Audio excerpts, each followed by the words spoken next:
विश्व का सबसे पहला नेटवर्क था ARPANET, ठीक है। इसका विकास किसके द्वारा किया गया? HTML द्वारा इसका विकास किया गया। IP एड्रेस दो टाइप के होते हैं, तो स्थायी होता है परमानेंट, या तो स्थायी वाले को बोलते हैं स्टैटिक, परमानेंट है। डायनेमिक जो बदलते रहता है, हर बार नया चाहिए होता है, तो उसको बोलेंगे डायनेमिक, ठीक है। डाइन एक नहीं होती, बदलते रहती है ऐसे यार, ठीक है। IPv4 एक होता है IPv6। IPv4 में 0 से 255 तक के होंगे। 0 से 255 के कितने बिट का होगा? 32 बिट का होगा। अब देखो इसमें कैसे होगा, जैसे ऐसे ऐसे समूह होंगे, 173, 255, ऐसे से पॉइंट से इनको अलग किया जाता है, ठीक है। इस तरीके से यहाँ पर होगा। IPv4 में 3-3 का समूह है, इसमें 4 है पर 3 का समूह, ये 6 है पर 4 का समूह, इसमें 4-4 का समूह होगा। 128 बिट होते हैं इसमें, देखो 4-4 के टोटल 8 डिजिट होंगे ऐसे। ये 128 बिट का होगा। V4 कितने बिट का है? 32 बिट का है। ये कितने का है? 128 बिट का है। 4 में 3 है, 6 इसमें 4-4 का है।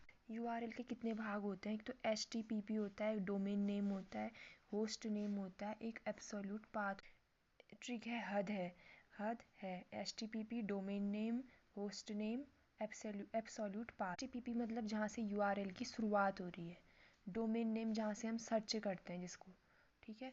होस्ट नेम क्या आएगा? जिसमें डोमेन होस्ट नेम, एक है एब्सोल्यूट पाथ, ठीक है। इसमें इसके साथ जुड़ के आएगा, जो डोमेन नेम के साथ जुड़ के। एक है मैक एड्रेस, क्या होता है? इसका फुल फॉर्म पूछ सकता है, मीडिया एक्सेस कंट्रोल एड्रेस, ठीक है। एक कितने बिट का होता है? 48 बिट का होता है, याद रखना। मैक एड्रेस कितने का होता है? 48 बिट का होता है।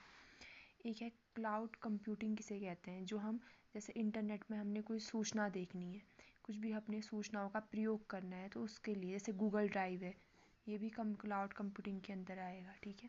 कुकीज़ क्या होता है? वेबसाइट में विजिट करने के लिए जब डेटा सेव हो जाता है ना, तो उसे कुकीज़ बोलते हैं। जैसे तो ये तो बहुत नॉर्मल है, क्लियर कुकीज़ करके भी आता है। जैसे हमने जो भी देखा उसकी एक लिस्ट जैसी बन के सेव हो जाए। डोमेन नेम सिस्टम है, हम जानकारी सर्च करते समय में वेबसाइट की ज़रूरत पड़ती है। लगभग 255 अक्षर होते हैं। इसमें जो पहला है होस्ट नेम है, ये है सर्वर नेम, ठीक है। बीच का है सर्वर नेम, ये है संगठन। होस्ट नेम, सर्वर नेम, संगठन। एक होता है भौगोलिक डोमेन, एक ऑर्गेनाइजेशन। भौगोलिक सिर्फ 2 का होगा, जबकि ऑर्गेनाइजेशन 3 का होता है। क्लियर? मार्क क्या होता है कि जैसे हम किसी चीज़ में बार बार विजिट कर रहे हैं वेबसाइट में, ठीक है, बार बार वेबसाइट में विजिट कर रहे हैं, तो यूजर की एक सेव हो जाएगी बार बार यूज करने पर। इसके लिए बी बुक मार्क के लिए है Ctrl+D, बुक मार्क के लिए क्या है? Ctrl+D।